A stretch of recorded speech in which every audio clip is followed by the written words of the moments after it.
Hey guys, welcome back to the Max Impact Theory. This is the second part of our series, so enjoy. Yeah. There's definitely something to check out, though. All right, now we got to go to the everybody's in the camping realm's favorite word, glamping, Glamping. which stands, is glamorous camping. Mm-hmm. Now, there are various degrees of glamping, I believe, and I also believe that not everything people say is glamping. Because people say if you're in a trailer, it's glamping. Okay. So what do you consider glamping? I think RV's kind of glamping. Okay. But what I like to call glamping is more So if I had something that like you have too many gadgets for. You know what I mean? Like if you're in an RV or a trailer and you brought your Xbox, okay, and you have internet hookup or internet something hookup. I mean, I can understand electric. to do that while it's if it's raining outside. But like these people bring like blow up hot tubs, cable and TV. yeah, like there's wheel out entertainment centers with everything that has Okay. like built in service so you can like stream your Netflix to it. And sit outside while you're watching it or Yeah, something? like inflatable couches and stuff like that. It's like it looks like the ultimate glamping camp experience would be like if a fraternity got a campsite and then got like $1,000, well, probably $5,000 to spend on Amazon for anything they wanted for it. Okay. So it'd be like, blow up coolers, blow up, inflatable, chairs and couches, probably like a All TV or something, like an entertainment center, put their TV in. So you're saying that I basically go glamping every day when Inflatable I'm hot tub. I go glamping every day here at my house. You might as well stay at home, right? Or is it? I guess the idea is to have all the comforts of home, but be in a different scenery. Is that the I guess so. idea? I don't know. But if you're playing an Xbox, what's the use? You might as well just do that at home, right? Yeah. Now there is another version of glamping. Okay. That's not mine. Now, does I glamping would have to be in an consider it- RV? Does that have to be an RV? No. Or I've seen those like, what are they? They're like, geo whatever. They're like a geo bubble tents. Yeah, like a geo tent. Like they're Yeah. like half a world or something. Is Yeah. that glamping? Would that be considered glamping? Yeah, Or do you- so that's what I'm about to get into. So you have glamping, which is like, so you'll have either like a canvas teepee or a canvas tent, or like you said, like one of those like igloo looking things. igloo. Yeah, that's a good way of. Or they'll saying it. do like a glass tent, like a glass greenhouse looking thing in the middle of the woods or something. But they'll have, you won't be on the bare floor. You'll have rugs. Okay. You'll have like sitting chairs. It'll be nicely lit. You'll have like a real bed in there with, blankets and comforters and pillows. Okay. Um, Not the type of camping I no, know. it basically looks like if a girl that never been camping before and you're like, "Hey honey, let's go camping for our honeymoon." This is what she would imagine Okay. right off okay. the bat. If she was thinking happy thoughts. So don't go out and take your new wife. Hey, let's go camping for the first time, and then really rough it. She might like glamping. Yeah. If you're trying to get your girlfriend or boyfriend to go out for the first time, just try glamping. Because it's like camping, because you are out in nature, but you're in this Airbnb-ish looking thing. Yeah. At the With all very the comforts least, at home. let me say if you're and I know this because of my son. Somebody Okay, that yeah. we all know and love. Don't go out and take somebody who has never been camping before. Make sure if your first experience, please make sure your first experience you take them to a campground with facilities, because you're And never maybe a pool. because you're never going to go camping again if you don't. Well, he did one of our. Didn't he do one of our one of our camping types to come? We're getting there. We're getting Yeah. there. But I just giving a little teaser warning right now. Like, make sure you like have some kind of comfort for somebody who's brand new, or they're never going to go out with you again. Yeah. Actually, some campgrounds are really nice because my parents and I, we used to go to campgrounds, and you'd be camping, but they would have like arcades and a pool and all kinds of like nice conveniences when we used to go camping. And or you go somewhere like Knoebels Knoebels is a campground, but it's also a amusement park. Yeah, exactly. So if you're thinking about taking somebody somewhere for the first time, think more on that level. Yeah. Don't go to one of our next types, which is kind of like primitive camping. So one of our the next thing is historical camping, and this is kind of cool. What people will do is they will pick a period in time, and they will use the tools that they had available to them at that time. Like, let's pick Civil colonial War, or colonial type camping. That's pretty big. Okay. So you're using canvas tents. Some people will wear what they wore, like the dresses or the gunpowder.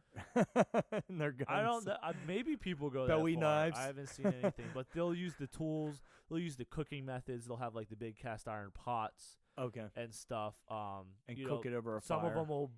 Some of them will have two fires, one for cooking and one they'll brew beer the whole time. Yeah, it was like when we went to that brew fest, and there were some people that are dressed in period, and they were like brewing beer over an open fire. So imagine that, but with they were dressed that way. Imagine that, but with like a canvas tent or whatever they would do at that certain period of time. And then you would have to do like to start a fire. You wouldn't have matches. You'd have to use like flint and steel. Now I think it's cool in one aspect, but the other aspect it's basically LARPing. And what's that? Live action role play. Oh, is LARPing. So it's basically like LARPing, like camp LARPing. Well, I don't know because. At least it's historic. Like you could do LARPing where it's like, I'm going to dress cool up on the like other hand, but I could something. I could also see a bunch of people LARPing with it. You know what I mean? Oh like, man, come on! They're all out there like dressed up in like Pikachu or something. No, that's not. Well, isn't that what LARPing is? No, like it's when people more like run around like cats. LARPing's more like Dungeons and Dragons kind of thing, elves and okay, wizards and like knights and stuff like that. All right, so I can see you're like one step away from putting on elf ears and running around like an elf. You're saying? Yeah, I mean, I'm just saying like there's extreme LARPers out there probably do something that's similar to historical camping. I think though, if you're into historic camping, like a lot of times when I've seen people doing that kind of thing, they're doing it as like an exhibition for people to come and see how people lived in that period. Educational kind of thing. It's also something pretty cool. I could see me and Curtis going out and doing that. Yeah. Maybe like do a black, like we do Civil War, like you said, and then we do a black powder shoot and stuff like that. I think it'd be pretty cool. I think there's a little bit more notoriety than LARPing. There's just like a little bit more respect. So if glamping way. is glamorous camping, is LARP camping LARPing or lamping? Lamping? LARPing? LARPing? I don't know. LARP camp? Yeah, I don't know. We might have just created a new genre of camping. I'm sure it's out there. So the next thing we're going to go over is some of the car camping that they have out there. So there's three different types. There's a couple different types, and we're going to go from, more normal, cheaper, to outrageously expensive. Okay. So the first one is going to be a overlanding. So overlanding is like people that like to off-road, but you don't need to do very much to it. Like, say you just have a Jeep, or you have like a 4Runner, or something like that. You pack it up, you start going on trails and stuff. So you're off-roading, and then you'll stop for the night and camp. Okay. So it's almost like backpacking, but you're doing it in a car instead of walking. And you just have to have the right kind of trails for it. Yeah, so it's pretty cool. I mean, there's stuff around here. You'd probably look it up where you guys live. So that's pretty cool. You're doing off-roading, but you can bring the stuff that you're doing. Now, so it's basically camping with cars. Yeah, and that's called overlanding. You do camper vans. These are getting really popular. Yeah, so you take a van, like a passenger van, or maybe like a Ford Sprinter, and turn it into like a little RV. Yeah. You'll have like a Or little they'll take an old bus and they'll paint it and convert it into one of these. And so you basically remodel I've seen school buses and stuff. Yeah. And you'll turn it into basically like a RV. You know, a big part of the whole experience with these camper vans too is they have to have an Instagram site taking pictures of all the places that they were at. Yeah. And a lot of these people will do like kind of like seasonal work. I've seen they'll do seasonal work, like they'll work all summer really hard, and then they live on almost nothing in their camper van for like the rest of or they'll work all winter, and then spring and summer they'll be driving around in their camper van. I know with one the money. guy, he'll work during the winter, and he lives in his van. He lives in his camper van. And then he'll take off. He's a mountain biker, but like the one that races. Yeah. Like you ever see those races down the hill where it's like it's crazy. So he does that. Like a downhill mountain biker. Yeah, so he'll do that. I guess he wins money from competitions if he wins or something, but he'll work during the winter when you don't really want to be riding your bike out. But summer, spring, and fall, he'll be living in his van, traveling around the country, and doing that, which is pretty cool. He's like, I basically I don't have to pay rent.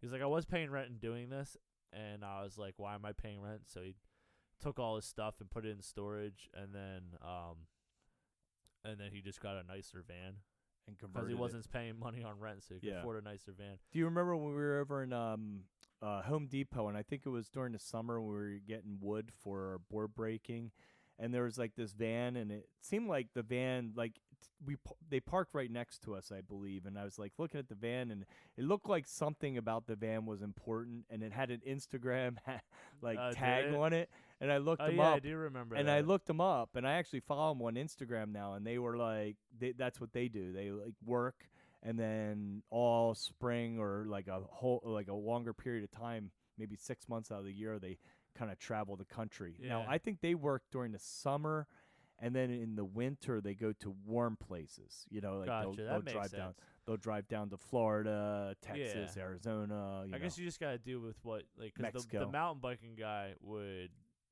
would work during the winter, so he could ride his bike during the nice seasons, and then obviously if you want to work during the summer near your family when everybody has, or your friends when they have off, and then. I was watching another one on Instagram. I think it's Lily the Bus. I think it was Lily the Bus, and they took this bus, and man, they did. It was really interesting actually because they did a huge Instagram on the builds that they were putting into this bus and everything. It was pretty cool to watch them, and then they finally got it to the point where they could drive it and take it out and do stuff. Broke down a couple times on them, but so you can overland in a camper van. But most people just like they can take it to campsites and stuff, but usually it's more self-sufficient kind of. They just sleep there and drive with it, but they don't really, like live around it. They just use it to sleep and travel. So then another thing is off-roaders. Now off-roaders, it's basically doing the overlanding, but on the little more of an extreme level. So people, like, say somebody has a Jeep. They will take the roof and they will put a pop-up tent up there. And so the tent is like this hard shell case. It'll pop open, the ladder will come down. So it's safer from, wildlife. You're off the ground, so you don't have to worry about So this is an upgrade of overlanding. This is like the upgrade of overlanding. And then they might have a mini trailer on the back. So I've seen some people with Polarises, which is like it's not an ATV. What is it? It's like almost like a off-road go-kart. Yeah. They'll have those things, or they'll do like snowmobiles if they're going up towards the mountain. And then they'll have in the trunk, they'll have they'll have a pull-out kitchen. Yeah. Or some people will do a truck, and then they'll have like this whole thing on the back where they can keep their dog in a kennel. Then they'll have like a place for all their food, and then they'll have a fridge and a pull-out grill and whatnot. And so that's pretty cool. It's like a weekend kind of go out and explore some trails. Just go where people don't normally travel. So it's kind of like taking an off-road vehicle and converting it into almost like an RV. So it's kind of like a hybrid between RV and but it's not as off-road vehicle. glampish. Yeah. Now, well, you probably don't have as much space to do that. One more in the overlanding category that I have, and that is global expedition vehicles. They're basically off-road motorhomes. They're humongous. They have everything. Like, you could live out of them. They have water tanks that'll like some of them will last you a week of water. Oh, okay. They have like bathrooms, kitchens, like fully serviceable kitchens. They have fridges and everything. They run off of solar. They have giant tires like they put on like military vehicles and stuff. They'll have TVs, entertainment systems. They'll have service receivers so that you could stream and play video games and stuff off of them. So this sounds like, to me, almost like somebody who wants to retire and live off the grid and just travel wherever they want in the country but have all the comforts of a home. That's basically what I've seen most people. It's either really rich people that want to, because these things are as much as houses, like $350,000 for these things is like average. So there are cheaper ones and there are more expensive ones. Yeah, so you're either doing this and you have tons of money, or you're somebody who's retiring and that's all you have, basically. Yeah, I have seen retired people, what they'll do is they don't want to be confined to just the normal spots. Yeah. So if they want to go on an off-road trail, they can. Obviously, it's a little different than driving a Jeep, but they can still do it. You'll just have to look it up. They're global expedition vehicles. They're pretty cool. I could see what they're glamping, but they're like extreme glamping because you can take them off road. They're pretty cool looking. I don't know if I was paying that much money, would you take it off road? Yeah. You That's would? what they're made for. I would be they have locking differentials. They have all the off-roading. I'm not saying it can't go off-road. I would just be afraid that going off-road will wear it out mean. quicker. I'd be like, I paid a lot of money for this. I don't want to roll my house down the hill. Yeah. What happens if you hit a bump and get, I don't know. I'd be like worried to even use it the way it's supposed to be. Fully heated, fully air conditioned. So no matter what the weather is outside, like people live in them. Oh yeah. It with dogs and everything. Like this one dude had 2 German Shepherds and his wife, and they would travel the country, go wherever. Yeah, that's pretty cool. All right, so the next one we're going to talk about is bushcrafting. Complete opposite of global expedition vehicles. Now we're going into the opposite direction. So we went from basic to like the really extravagant. Now we're going back down to really, really basic. Yeah. And bushcraft camping is basically just taking only a limited number of items with you and camping with that. Just bring a knife. You make a shelter out of the things that are there. Maybe just have an axe. And then while you're there, you actually, build or make everything you kind of need. Yeah. Now, there is a big controversy out there about what actually bushcraft is, because some people will bring, like, it seems anything they could fit on their back. Okay. There also are some people that mix bushcraft and historical camping together, which I think is kind of cool. There's one guy, he'll take a week with his friends, and they'll use hand tools. Yeah. And they will build, like, a Viking longhouse. Or they'll build, like, a, what was it? Like I can't remember what it's called. Like, it's basically like early British. Yeah. Like house, like where it's wood. You dig into the ground so far, and then you build like a small, like a low height wall, and then put a roof on top of it. Well, I could see where there is a historic aspect, because I've seen a lot of these guys. They'll actually, when they do it, they'll wear buckskin clothes, and they kind of get into it. But it is kind of historical in some ways, because at some time we were sort of living this way. Yeah, think about like what I imagine bushcraft being is like Lewis and Clark. Yeah, you know what I mean. not totally without everything, Yeah. but you do have some tools. I think it becomes bushcraft, and we're going to be talking about primitive soon. And I think bushcraft would be when you're using things that are not like stone tools, like you're still using Yeah. metal tools to start your fire. You use a flint, and Flint and steel to start your fires, Yeah, or like and you do things like like a that. bowstring mean, or something like yeah, that. and that's how I kind of see bushcraft. It's very close to primitive, except for the fact of how the tools are used or what tools you use. I think. Yeah. Okay. Yeah, bushcraft camping is a lot of fun, but it is also a lot of work. So it's not for everybody. Not everybody wants to go out there and build their shelter before they can do everything. So.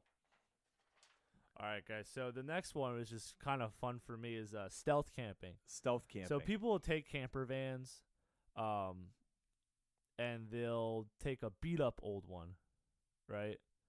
And then they will try to make it look as like normal, like kind of run down on outside.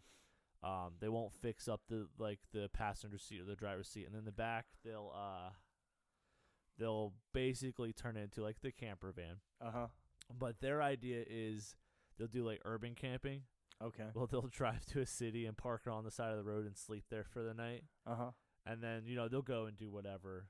Say you want to go to, Detroit or Baltimore or something, or Washington, D.C., and you park it, or Philly, you park it on a street. And nobody knows you're actually knows you're actually in there. Okay. But, they'll have, like, the normal, they'll have a TV, Netflix. They'll have maybe a propane stove in there or something. And then there's also another version of stealth camping, which basically is like doomsday prepper kind of stealth camping, but some people just get a kick out of it. Sometimes they'll camp illegally or legally and just not favorably for people around. So they'll go camping and try not to be seen. So they'll go in somebody's like property and try not to get caught, or they'll go camp in like the drainage ditch of a Walmart and try not to get caught. Oh, okay. Camping there. So or they'll go on the side of a river where they're not supposed to be in like. Wait, I got to make a joke about this. It's like, how's that any different than a homeless person? It basically is hobo camping. It's like, oh, I'm gonna go out and camp. I'm just gonna be a homeless person. No, I'm gonna act like I'm invisible and just sleep in the back of some building or something. Yeah, it definitely reminds me of of hobo camping.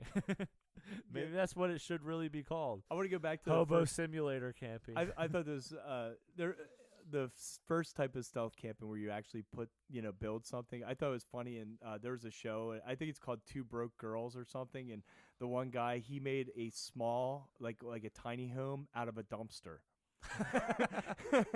I thought that was a genius idea. That would be the ultimate stealth camp. Camping. You just like. I mean, you'd have to find a non-conspicuous place to. You could stick your dumpster down almost any alley, though, and people would look at it and go, true. "Oh, it's for the business right there." That's true. You just have to make sure you don't make any noise. So, okay. So the next one. So going on from stealth camping, we're going to go into primitive survival camping. So we told you about bushcraft camping. Now, the difference between this and primitive survival camping is a few things. We talked about the, you still build a shelter, but a lot of times these guys, they're using stone tools. They'll make their own tools. They'll go out there with nothing. Yeah, they'll make their own tools, and they'll even do hunting or build their own shelters. Yeah, build their own shelter, hunt for food, collect wild edibles. And so these are the more extreme versions of. They're the kind of people that if they get banished to the wilderness, they'll probably survive. Yeah, they'll. Yeah, I actually in my 20s I used to be really into this, and I did some camps. He's a pretty famous guy, Tom Brown, Wilderness Survival, and he would do his camp in the Pine Barrens of New Jersey and stuff, and they would take you out in these off-road vehicles, and then you'd be there. And the way they would start, they would teach all the, it's basically to teach you all these primitive survival skills. But It was kind of funny because the first day they're like, okay, you're not allowed. We're not going to feed you unless. Oh, we didn't go and hunt and get food because there's just too many people. But You they'd be just like, stabbed water bottles. yeah, and they'd say, oh, if you want to eat tonight, you have to burn your own bowl and spoon. Otherwise, we're not going to give you food. so there you are taking like coals from the fire and make a piece of wood and and it was kind of like a thing like who can make the biggest bowl because then you got the most food basically. There you go. And then the next day you go out and they're like, okay, now you're not allowed to sleep in a tent, and then they'd show you how to make a shelter, and then you had to basically pack up your tent and build a shelter, and it was cool. Yeah. I think I've never went to anything where I've seen more people hurt themselves though. Oh, I bet. Because you take a lot of Food's people. on the line, man. You gotta get it done.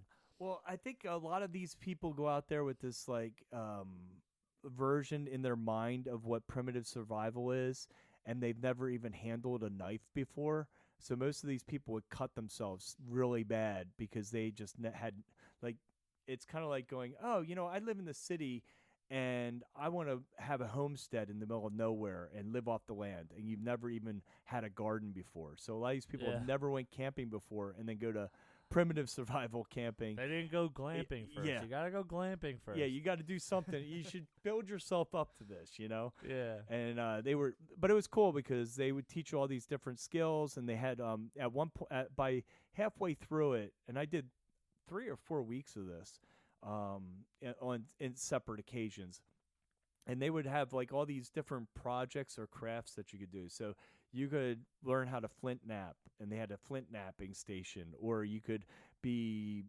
weaving a basket, and they had a basket weaving like thing going on, or and it was kind of cool because when you left there you had you actually made a whole bunch of stuff that you got to take home with you. Yeah.